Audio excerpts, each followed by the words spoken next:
ऑगस्टमध्ये जे कन्व्हेन्शन आहे त्याबद्दल थोडी माहिती, की काय आहे तो कन्व्हेन्शन? अधिवेशनाबद्दल सांगायच्या आधी मी अजून एक गोष्ट सांगू इच्छितो, की आम्ही मैत्री मेळावा पण घेतो.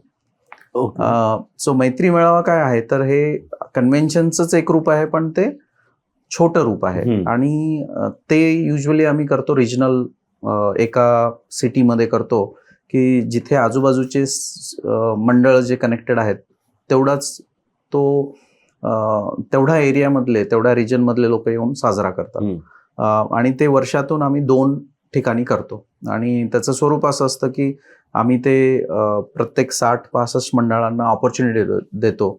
त्यांना फॉर्म पाठवून त्यांना सांगतो की तुम्हाला जर इंटरेस्ट असेल तर तुम्ही त्याच्यामध्ये प्रवेशिका टाका. आणि मग 2 पेक्षा जास्त जर असतील तर ऑफकोर्स आमची एक प्रोसेस आहे, त्याच्यातून आम्ही ते निवडतो. आणि त्यांना एक सीड फंडिंग पण देतो. ॲज अ BMM आम्ही त्यांना थोडी आर्थिक मदत पण देतो.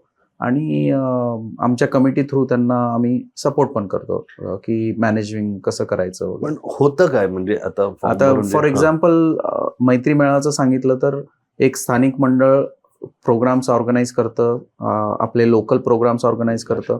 आणि त्यात जर त्यांचं बजेट असेल तर महाराष्ट्रातूनही काही प्रोग्राम्स तिथे घेऊन येऊ शकतो. आणि प्लस हे मेनली नेटवर्किंग आणि आपल्या महाराष्ट्रीयन खाद्य पदार्थाची एक मेजवानी. हे छोटं व्हर्जन आहे जे आता कन्व्हेन्शन सेंटर होतंय त्याचं. कन्व्हेन्शनचं सांगायचं झालं तर ह्याचाच तो मोठा स्वरूप आहे. आणि त्याच्यामध्ये वेगळं म्हणजे डे 0 म्हणून एक पहिला दिवस असतो. त्यामध्ये आम्ही जे BMMचे सगळे एवढे उपक्रम आहेत हे सगळे आज ऑनलाईन चालतात. आम्ही प्रत्यक्ष ट्रॅव्हल करून कुठे जात नाही, कारण की इवन आता आमचं BMM कार्यकारिणी जर तुम्ही बघितलीत तर दर 2 वर्षी जेव्हा अधिवेशन असतं आम्ही निवडून आलेलो असतो ह्या 60 मंडळांमधून. म्हणजे मी पण आज BMMचा सचिव आहे, पण माझं पहिलं काम आहे की मी माझ्या मंडळाचा BMM रिप्रेझेंटेटिव्ह पण आहे, एक प्रतिनिधी आहे माझ्या मंडळातून.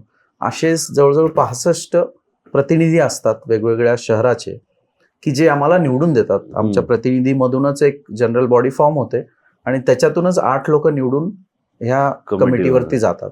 तर ह्या सगळ्या उपक्रमाचे पण सभासद किंवा स्वयंसेवक तिथे एकत्र येतात आणि तो उत्सव साजरा करतात. ते जे पण काम करतायत वेगवेगळ्या उपक्रमाद्वारे ते येऊन तिथे पुढच्या 2 वर्षाची मांडणी करतात.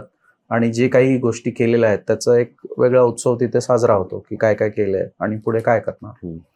आणि बरेचसे असे उपक्रम आहेत, जसं बिझनेस कनेक्ट आहे, त्याचे कॉन्फरन्सेस करतो. आता यावर्षी विशेष म्हणजे आम्ही एक रिअल इस्टेट कॉन्फरन्स करतोय, कारण की बरेचसे असे लोक आहेत की जे भारतामध्ये इन्व्हेस्टमेंट करतायत आणि भारतामधले मग ऑपॉर्च्युनिटीज काय आहेत ते तिथे, आणि तिथे पण बऱ्याच रिअल इस्टेट ऑपॉर्च्युनिटीज आहेत.